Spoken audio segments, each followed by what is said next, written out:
আজকের যেই রোমহর্ষক ঘটনাটি আপনাদের সামনে উপস্থাপন করব, এটির কিন্তু মূল যে রহস্যটা এটা উন্মোচন করেছিলেন এক পুলিশ সদস্য, এবং উনি খুবই ভালো একজন দায়িত্ববান নিষ্ঠাবান পুলিশ সদস্য ছিলেন।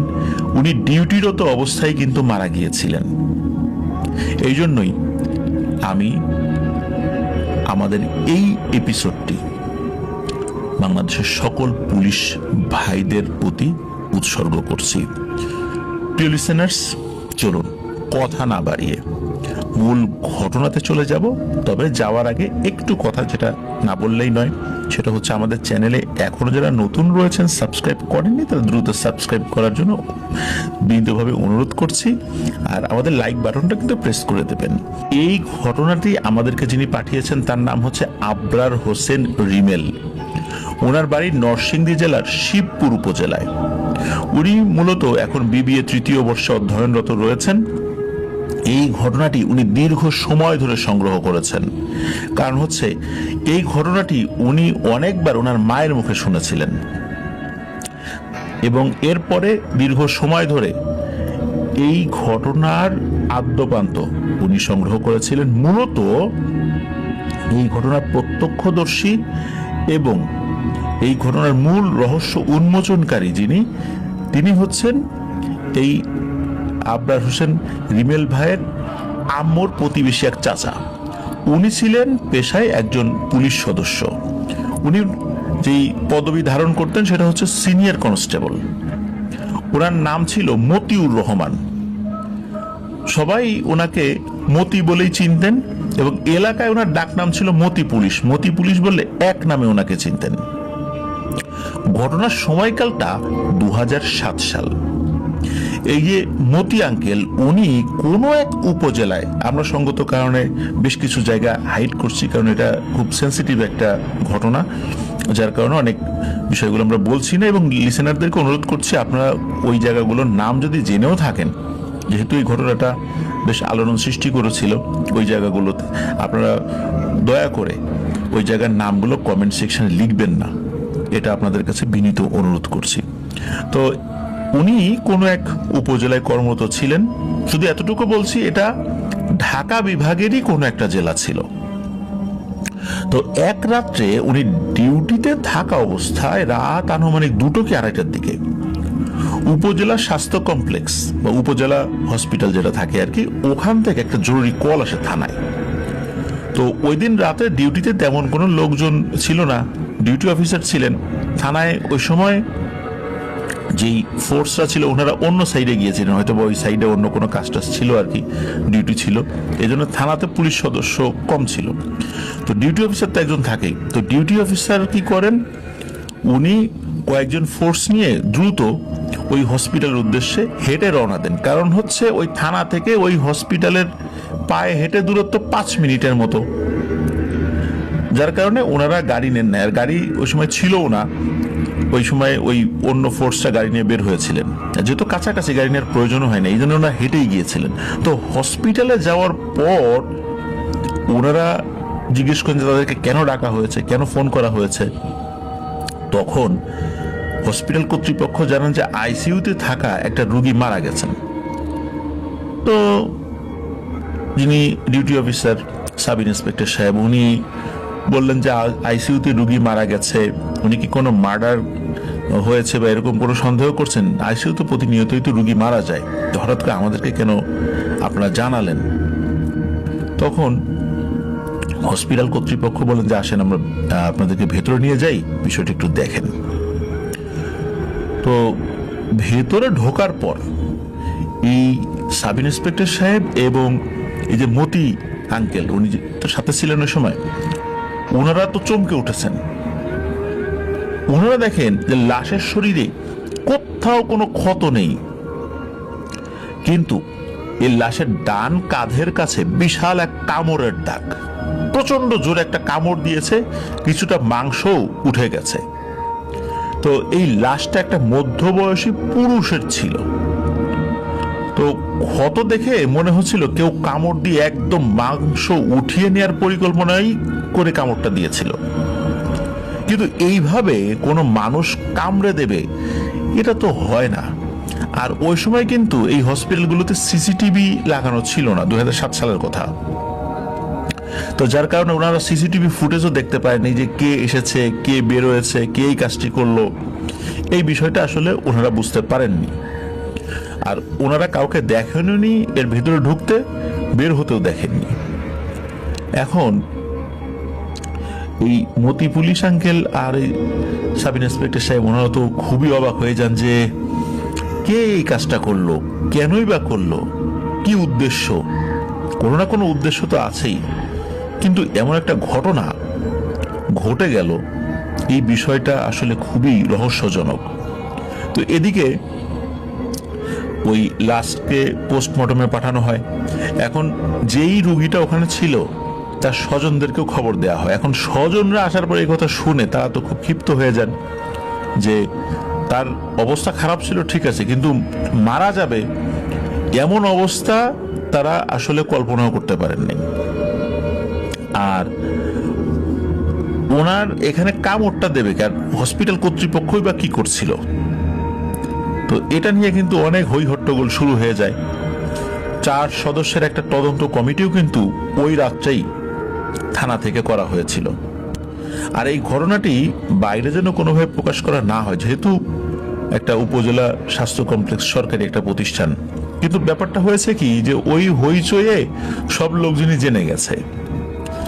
হসপিটাল কর্তৃপক্ষ ব্যাপক তদন্ত শুরু করে, কিন্তু এর কোনো কুল কিনারা করতে পারে না যে হলোটা কি আসলে। কারণ এইখানে হসপিটাল কর্তৃপক্ষের কোনো গাফিলতি কেউ খুঁজে পাচ্ছিল না। এমনকি স্বজন যারা তারাও তো খোঁজ খবর নিয়েছিলেন, তারাও খুঁজে পাচ্ছিলেন না তাদের গাফিলতি। কিন্তু যেহেতু তাদের এক আত্মীয় মারা গেছে, তাদের আবেগের জায়গাটা তো অন্যরকম, তাই না? তো ওই জায়গা থেকে ওনারা ক্ষিপ্ত হবেন, এটাই স্বাভাবিক। কিন্তু ওনারাও বুঝতে পারছিলেন যে কোনো স্বাভাবিক মানুষের পক্ষে এটা করা সম্ভব না। কিন্তু তাহলে করলোটাকে, এটা তারা তো জানতে চান, তারা একটা সুষ্ঠু তদন্ত চান, তাই না? তো যাই হোক, 2007 সালে এরকম একটা ঘটনা, এটা তো অনেক আগের ঘটনা না, এটা আসলে কেউ হজম করতে পারছিল না। এমনকি স্থানীয় পত্রপত্রিকাতেও এই ঘটনাটা প্রকাশিত হয়েছিল, কিন্তু ভিন্ন আঙ্গিকে প্রকাশিত হয়েছিল আর কি। মানে এই যে কামড় দিয়ে এটা সেটা এরকম কিছু না। আর পুলিশের উপরে চাপও বাড়তে থাকে। এক হচ্ছে এলাকার চাপ, তারপরে দেখা যাচ্ছে যে ঊর্ধ্বতন কর্মকর্তাদের চাপ, যে এটা কেন হলো, তোমরা একটু দেখো জিনিসটা। কিন্তু ওনারা কিন্তু এই বিষয়ে কোনো সুরাহা করতে পারছিলেন না। হসপিটালের অনেক কর্মচারীদেরকে ওনারা কিন্তু জেরা করেছিলেন, কিন্তু কোনো তথ্য পান নাই। ডাক্তার, নার্স, ওয়ার্ড বয়, ডোম সহ সবাইকে, কোনো ক্লু ওনারা খুঁজেই পাচ্ছেন না। যাই হোক, নিহত ব্যক্তির স্বজনরা থানায় মামলা করেন। তো এভাবে কেটে যায় 3 মাস। এদিকে কি হয়, এই যে মতি পুলিশ আঙ্কেল, উনি ওই থানা থেকে স্বাভাবিক নিয়মেই বদলি হয়ে চলে আসেন আর এক জেলার একটা থানায়। এরপর ওই ঘটনার কোনো খবর উনি পাননি, আর নিজে থেকে উনি নেন নাই, কারণ নতুন থানায় অনেক কাজ, আগের থানার ওই কাজগুলো নিয়ে আসলে উনার খুব একটা ভাবনা চিন্তা করার সময়ও ছিল না। তো দ্বিতীয় ঘটনার মানে যখন শুরুটা, তো এই শুরুটা হলো ওই যে প্রথম ঘটনা 3 মাস 10-12 দিন পরে আর কি। এই মতি পুলিশ আঙ্কেল যেই জেলায় বদলি হয়ে আসছেন, সেই একই জেলার বেশ বিখ্যাত একটা প্রাইভেট হসপিটালে ঠিক একই রকম একটা ঘটনা ঘটেছে, আইসিইউতে থাকা একজন মহিলার সাথে। কিন্তু আল্লাহর অশেষ রহমতে ভাগ্যক্রমে ওই মহিলাটা আহত হলেও উনি মারা যান নাই, কিন্তু ওনার অবস্থা ছিল বেশ গুরুতর। আর এই একই রকম একটা ঘটনা যেহেতু মতি পুলিশ আঙ্কেল আগের থানায় উনি দেখে আসছিলেন, সাথে সাথে ওনার সিনিয়র অফিসারদেরকে বিষয়টা খুলে বলেন। কারণ হচ্ছে এই প্রাইভেট হসপিটালে ঘটে যাওয়া ঘটনাটিরও কোনো ক্লু পাওয়া যাচ্ছিল না। তো উনি তো বলেছিলেন যে উনি তো এরকম একটা জিনিস দেখে এসেছিলেন, সেখানেও ওই বিষয়টা ক্লুলেস ছিল। তখন সিনিয়র অফিসাররা তো চিন্তা করেন, আরে তাই তো, আমরাও তো শুনেছিলাম যে এরকম একটা ঝামেলা হয়েছিল ওইদিকে। তখন ওনাদের মনে আসে ব্যাপারটা, যেহেতু একটু আলোচনা হয়েছিল এই কারণে। তখন এই ঘটনাটা নিয়ে তুমুল আলোচনা শুরু হয়। তদন্তের কাজ খুব কড়াকড়িভাবে চলতে থাকে। আবারও বলছি প্রিয় লিসেনার্স, 2007 সালে কিন্তু সিসিটিভির এইরকম ব্যবহারগুলো তখনও শুরু হয়নি, এখন যেরকমটা দেখা যায়। তো যার কারণে এই বিষয়গুলো তখন ফাইন্ড আউট করাটা বেশ একটু টাফ ছিল। সিসিটিভি ফুটেজ বড় বড় প্রতিষ্ঠানগুলোতে ছিল, কিন্তু সব জায়গাতে যে ছিল বিষয়টা এরকম না। তো ঘটনার রাত্রে সবাইকে জিজ্ঞাসাবাদের সময় একজন ডোম এসে কিছু ভয়ানক তথ্য পুলিশকে দেয়। এই ডোমের নাম ছিল তাজউদ্দিন। এই তাজউদ্দিন ভাই পুলিশদেরকে যে তথ্য জানান তাতে তদন্তের মোড় ভিন্ন রূপ নেয়। এই তাজউদ্দিন ভাই পুলিশদেরকে জানান হসপিটালে কিছুদিন আগে নতুন একজন ডোম কাজ করতে আসে, যার নাম ছিল রাজা মিয়া। তো লোকটাকে দেখতেই নাকি কেমন যেন ভয়ানক লাগে। তেমন কোনো কথা বলতো না কারোর সাথে, সময় মতো কাজ করত, ডিউটি শেষে বাসায় চলে যেত। কাজের মধ্যে শুধু তাজউদ্দিনের সাথেই তার কিছু কথা হতো।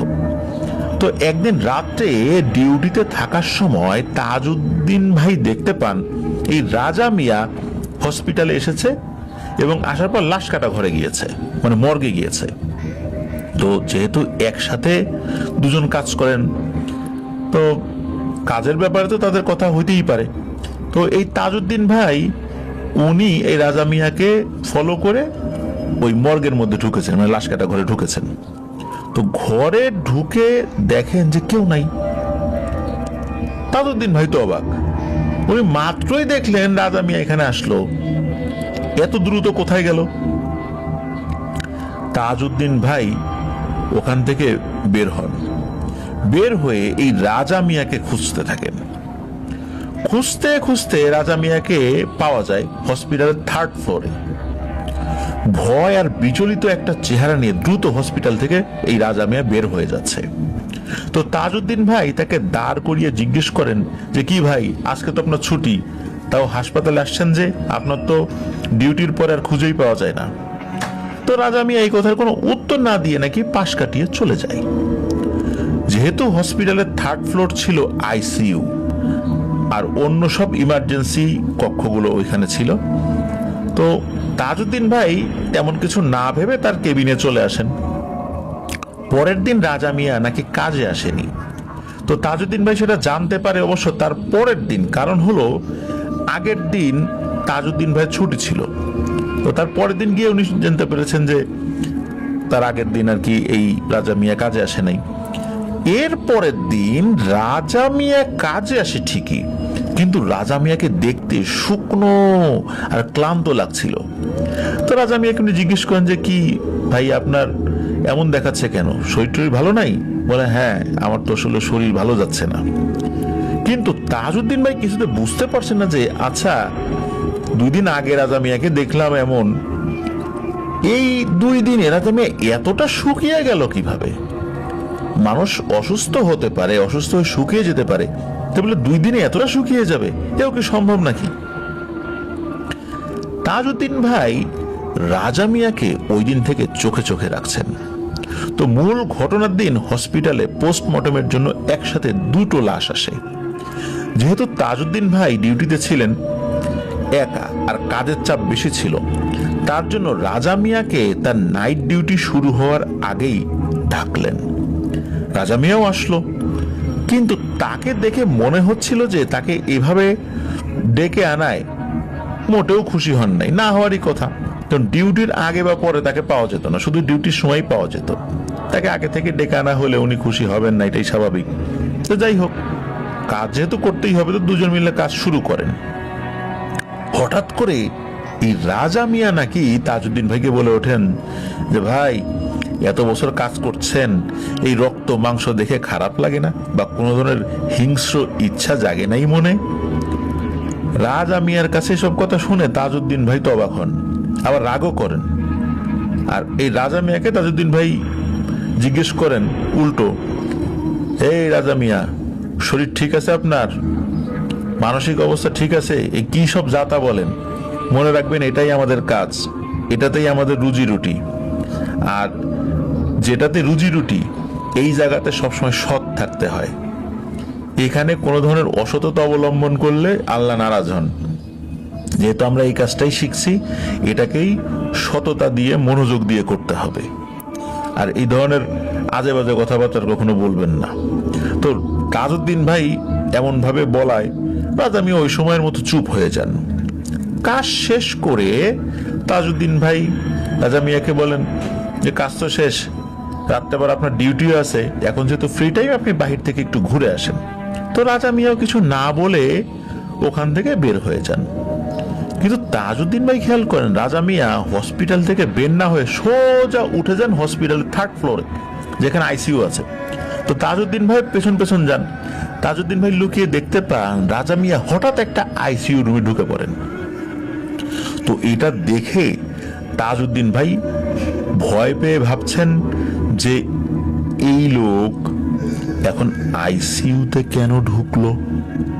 তো তাজউদ্দিন ভাই দৌড়ে আইসিইউ রুমের দিকে যান এবং সোজা দরজা ধাক্কা দিয়ে ভেতরে ঢুকে যান। আর ঢুকে যা দেখেন তা দেখে এই তাজউদ্দিন ভাইয়ের তো পিলে চমকে যাওয়ার জোগাড়। এই রাজা মিয়া আইসিইউতে থাকা এক মহিলার ডান কাঁধের কাছে বিশাল একটা হা করে দাঁত বের করে কামড় বসাতে যাবে। আর সে যখন হা করেছে, মানে এত বড় হা উনি কখনো কোনো মানুষকে করতে দেখেননি। মনে হচ্ছে তার মুখ স্বাভাবিকভাবে হা করলে যত বড় হয় এর থেকেও বড় হা। মনে হচ্ছে এটা কোনো স্বাভাবিক হা না, মনে হচ্ছে উনি কোনো পিশাচ বা অন্য কোনো কিছু। তো উনি যখন কামড় বসাতে যাবে এই সময় রাজা মিয়া তো উনি তো তার কাজে ব্যস্ত, কামড় বসাতে যাবে। তাজউদ্দিন ভাই ভয়ে প্রচন্ড জোরে এক চিৎকার দিয়েছেন। এখন আইসিইউতে ঢুকে এত জোরে চিৎকার দিয়েছেন, আইসিইউতে খুব পিনপতন নীরবতা থাকে। আর রাজা মিয়া তাজউদ্দিন ভাইকে দেখে মোটেও ঘাবড়ে যায়নি, মানে তাকে দেখে যে ঘাবড়ে যাবে না, তার ঘাবড়ে যাওয়ার কোনো নাকি চিহ্নই ছিল না। উনি কি করেছেন, একদম সাধারণভাবেই তাজউদ্দিন ভাইয়ের পাশ কাটিয়ে আইসিইউ রুম থেকে নাকি বের হয়ে গেছেন। তাজউদ্দিন ভাই দ্রুত আইসিইউ থেকে বের হন আর নিচে রিসিপশনে গিয়ে বিষয়টা জানান। তো যারা সিকিউরিটির দায়িত্বে ছিলেন তারা রাজা মিয়াকে খুঁজতে থাকে, কিন্তু তারা আর কোনো খোঁজ পাওয়া যায় না। অন্যদিকে আইসিইউতে থাকা ওই মহিলাটির অবস্থা খারাপ হতে থাকে। কারণ হচ্ছে এই তাজউদ্দিন ভাই ওখানে ঢোকার পর ওই বড় হা করেছে, উনি চিৎকার দিল, কামড় কিন্তু রাজা মিয়া ঠিকই বসিয়ে দিয়েছিল, কিন্তু যেভাবে কামড় দেওয়ার কথা ছিল ওইভাবে দিতে পারেনি। আল্লাহর অশেষ রহমতে ওই মহিলাটি বেঁচে গিয়েছিল, কিন্তু তারপরে মহিলার অবস্থা তো খারাপ হতে থাকে। ডাক্তার নার্স সবাই ওদিকে ছুটতে থাকেন। তারপর পুলিশ এসে, আর পরের ঘটনা তো সবার জানা। তাজউদ্দিন ভাইয়ের সব বক্তব্য শুনে পুলিশ তো রীতিমতো অবাক বনে যায়। এটা তারা বিশ্বাস করবেন কি করবেন না দ্বিধাদ্বন্দ্বে পড়েছেন যে এটা কি বলে তাজউদ্দিন। তো অনেকে মনে করেছিলেন যারে তাজউদ্দিন যেহেতু ডোমের কাজ করে, যেহেতু স্বাভাবিক মানুষ যে ধরনের কাজ করে ওনারা তো ওইভাবে কাজ করেন না, অনেক সময় মানসিকভাবে ওনারা একটু চিন্তা ভাবনা অন্যরকমও থাকতে পারে, মনে হয় উল্টাপাল্টা কথা বলছে। কিন্তু এই যে আমাদের মতি পুলিশ আঙ্কেল, ওনার মনে কিন্তু খটকা লেগেই আছে। উনি অন্য অফিসারদেরকে বলছে যে স্যার না, আসলে কেন জানি মনে হচ্ছে তাজউদ্দিন ঠিকই বলছে, কারণ আমি তো এর আগের এই জায়গায় ডিউটিতে ছিলাম, ওখানে একটা ঘটনা ঘটেছিল, ওইখানে আমরা কোনো কিছুর কুল কিনারা করতে পারি নাই, নিশ্চয়ই কোনো একটা ব্যাপার অবশ্যই আছে। তাজউদ্দিনকে বিশ্বাস করেন, আমার মনে হচ্ছে ঠিকই বলছে, আমাদের উচিত রাজা মিয়াকে খুঁজে বের করা। তো এই মতি আঙ্কেলের কথায় বিশ্বাস করে পুলিশ এই রাজা মিয়াকে খোঁজার জন্য সাঁড়াশি অভিযান শুরু করে। মানে গরু খোঁজা বলতে যেটা বোঝায়, মানে এমন খোঁজা শুরু করেছে রাজা মিয়া কোথায় পালিয়ে থাকবে। কিন্তু না, কোথাও রাজা মিয়াকে খুঁজে পাওয়া যাচ্ছিল না। শুধু জেলা না, ওই বিভাগের সব থানায় রাজা মিয়ার ছবি পাঠাই দেওয়া হয়। তো ওই সময় তো সোশ্যাল মিডিয়া মানে ফেসবুকটা এতটা মানুষের হাতে হাতে ছিল না, ছিল 2007 সালে ছিল হয়তো, কিন্তু এতটা তো মানুষ স্মার্টফোন ব্যবহার করতো না।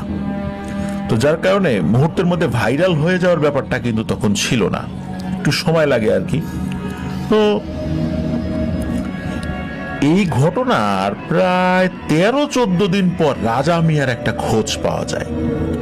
জানা যায় সে একটা হসপিটালে ক্লিনার হিসাবে কাজ করছে।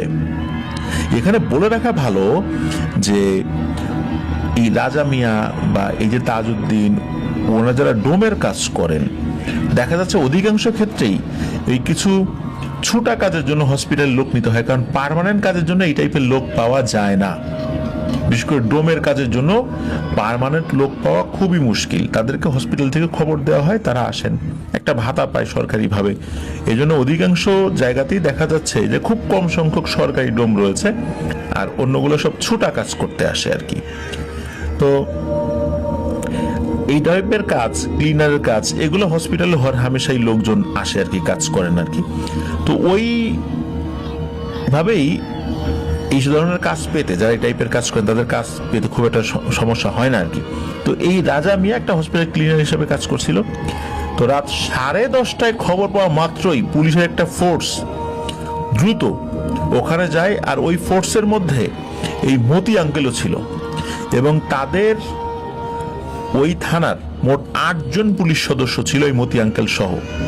তারা ওই হসপিটালের উদ্দেশ্যে রওনা দেন, এবং তারা জানিয়ে দেন যে তারা আসার আগে কোনোভাবেই যেন এই রাজা মিয়া হসপিটাল থেকে বেরোতে না পারে, আর তাদেরকেও খুব সতর্ক অবস্থানে থাকতে বলেন, এবং রাজা মিয়াকে বুঝতে দেওয়া যাবে না যে পুলিশ আসছে এবং সবাই তাকে সন্দেহ করছে।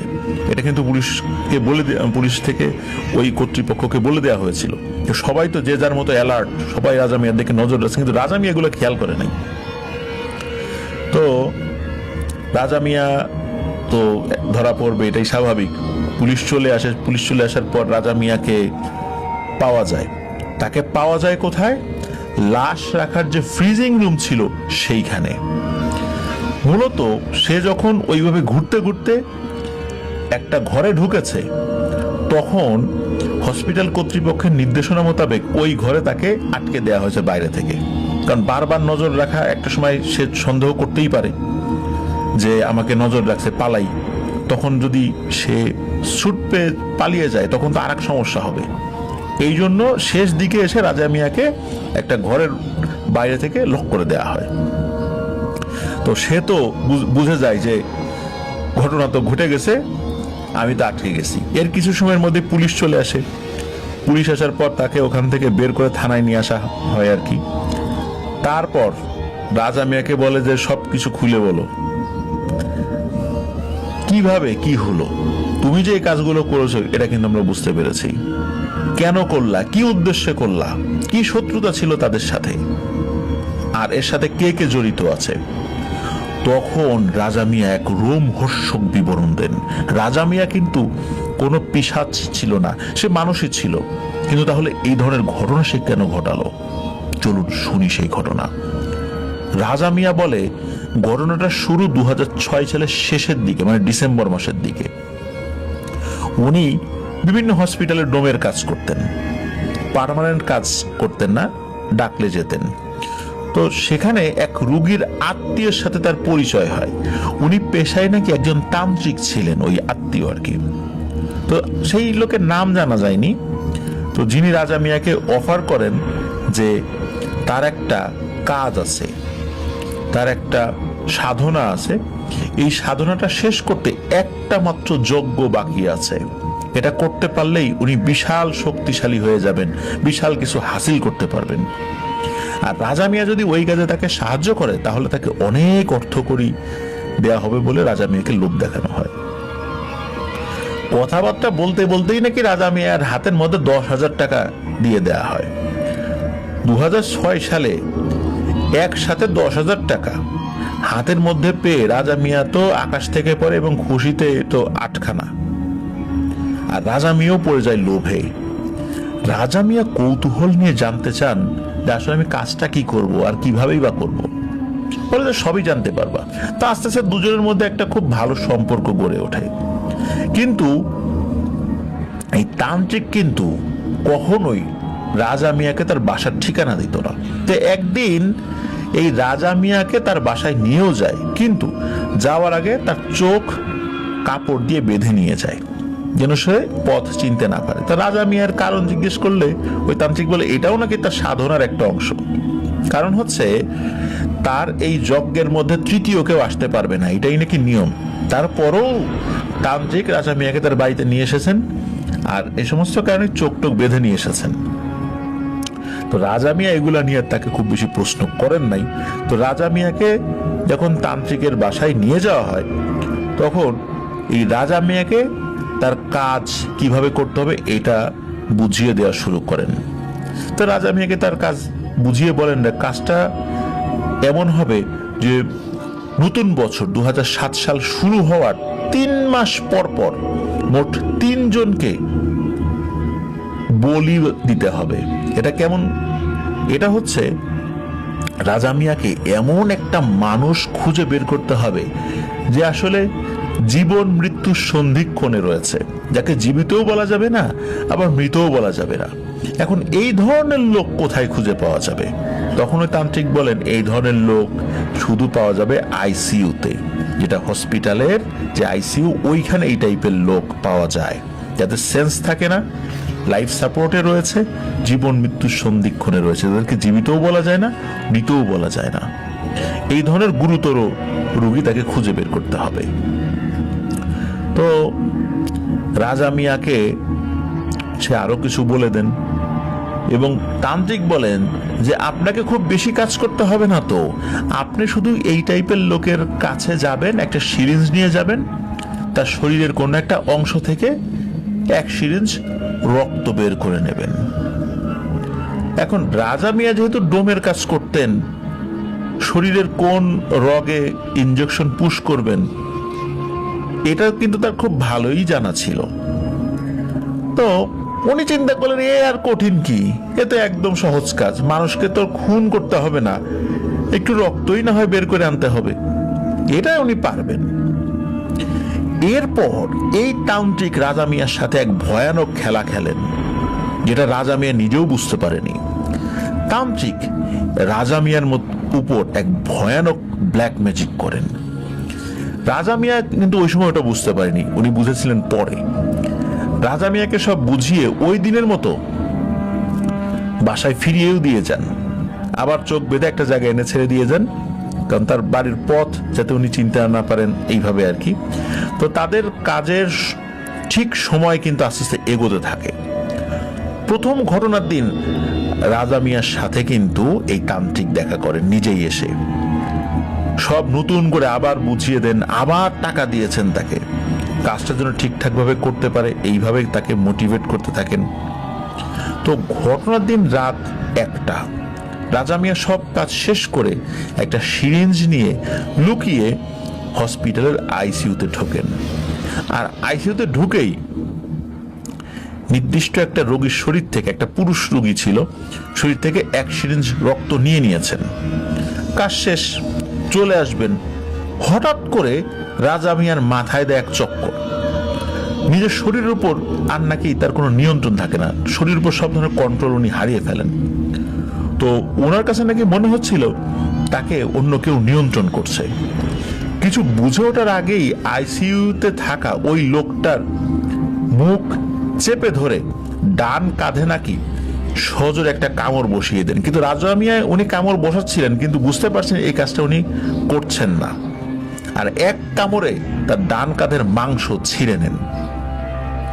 তো ছিঁড়ে নেওয়ার পর এখন ওই লোক তো আসলে সেন্সে নাই যে উনি চিৎকার দেবেন, মানে যার ছিঁড়ে নেওয়া হয়েছে কামড় দিয়ে কাঁধের মাংস। তো এরপরে কি হয়, রাজা মিয়ার মাথা ঘুরে উনি ফ্লোরে পড়ে যান। এরপরে বুঝতে পারেন এখানে তো থাকা যাবে না, তাড়াতাড়ি উঠতে হবে। তো উনি দ্রুত ওইখান থেকে কোনো মতে উঠে বের হয়ে যান, বের হয়ে চলে যান। তো এরপরে যখন মানে ওই সময়টাতে কিন্তু অনেক সময় দেখা যাচ্ছে যে এই ধরনের উপজেলা স্বাস্থ্য কমপ্লেক্সেতে আসলে ডাক্তার নার্স কম থাকে, ওনাদের তো আবার রেগুলার ডিউটি করতে হয়। দেখা যাচ্ছে উনি যখন রাত্রে দেখলেন সবকিছু ঠিকঠাক আছে, 5-10 মিনিটের জন্য হয়তো বা একটু চা খেতে গেলেন বা একটু রাউন্ড দিয়ে আসছেন আশেপাশে। মূলত এই সুযোগে রাজা মিয়া ঢুকেছিল, আর এই সুযোগটা সে যথাযথভাবে কাজেও লাগিয়েছিল। সে বের হয়ে যাওয়ার কিছুক্ষণ পরে যখন নার্স আসে, নার্স এসে এই ধরনের ভয়ানক অবস্থা যখন দেখতে পায়, তখন নার্স তো হসপিটালে উপস্থিত অন্যদেরকে খবর দেন, তারা দ্রুত পুলিশকে ডাকেন, যেহেতু এটা পুলিশ কেস ছিল। তো এইভাবেই কিন্তু ওই লোকটি মারা গিয়েছিল, কিন্তু কে এই কাজটি করেছে এটা কেউ ধরতে পারেনি। আর রাজা মিয়া যেহেতু ডোম, সে হসপিটালে আসে যায়, তাকে জিজ্ঞাসাবাদ করেও আসলে পুলিশ কোনো তথ্য পায়নি। তাকেও যে জিজ্ঞাসাবাদ করে নাই তা কিন্তু না, কিন্তু এরপরে কিন্তু রাজা মিয়া ওই জায়গা থেকে চলে গিয়েছিল। আর এই ধরনের ডোম আসে যায়, হসপিটাল কর্তৃপক্ষ এগুলো নিয়ে খুব বেশি আসলে কোনো ধরনের কোনো চিন্তা ভাবনা করেনি। তো রাজা মিয়াও কিন্তু ওই যে সিরিঞ্জের যে রক্তটা, সিরিঞ্জের মধ্যে থাকা রক্তটা, এটা কিন্তু সে তান্ত্রিকের কাছে উনি দিয়ে দিয়েছিলেন। তো তান্ত্রিক তো আর কোনো কথা না বলে রক্ত নিয়ে চলে যায়। তখন নাকি রাজা মিয়া ওই তান্ত্রিককে আবার ডেকে জিজ্ঞেস করে, আচ্ছা বলেন তো ওই দিন রাতে আমার কি হইল?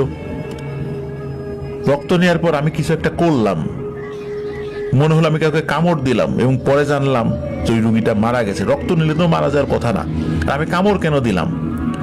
এই কাজটা তো ঠিক হইল না। আমার তো শুধু রক্ত নেওয়ার কথা ছিল, কিন্তু এই কাজটা আমি কেন করলাম আমার তো মনে পড়ে না, আমার শরীরের উপর কোনো নিয়ন্ত্রণ ছিল না। তখন নাকি ওই তান্ত্রিক বলে ওঠে, কি মিয়া টাকা নিছো, কাজ তো তোমাকে করতেই হবে। তখন রাজা মিয়া বলে, আমি তো এই ধরনের কাজের জন্য তোমার কাছ থেকে টাকা নেই।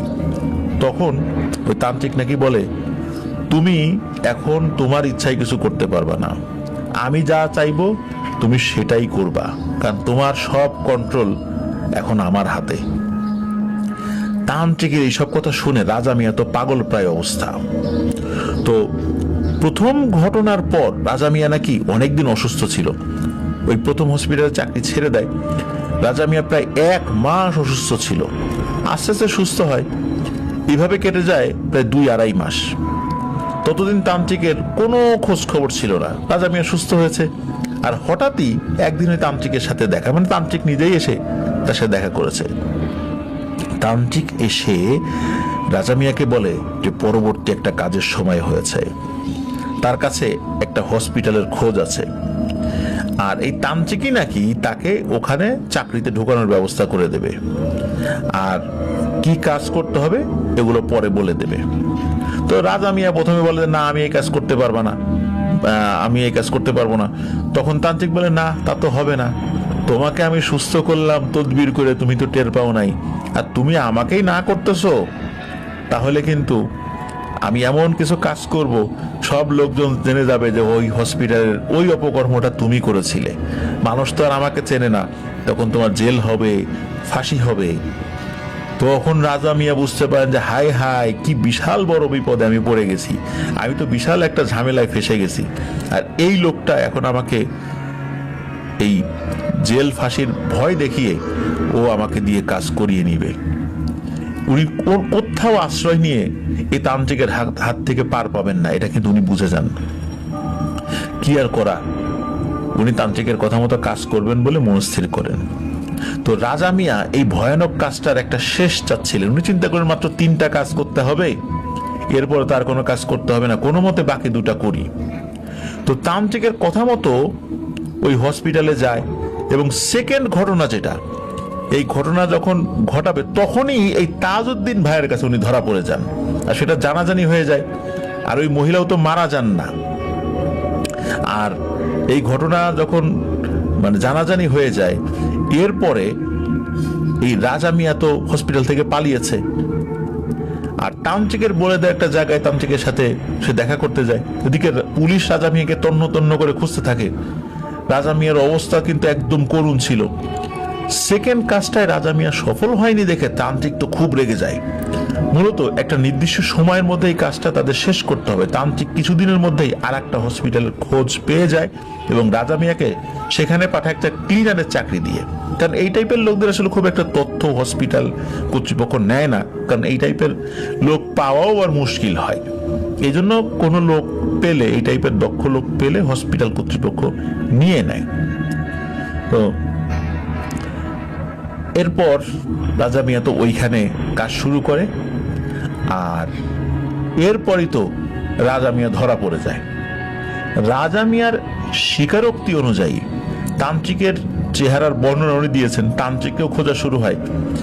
কিন্তু তান্ত্রিকের বাড়ি তো রাজা মিয়া চিনতেন না, তাকে অনেক জিজ্ঞাসাবাদ করা হয়েছে, কিন্তু তান্ত্রিকের বাড়ির ঠিকানা দিতে পারেনি। খালি বলেছে তান্ত্রিককে তার সামনে যদি নিয়ে আসা হয় তাহলে উনি চিনতে পারবেন।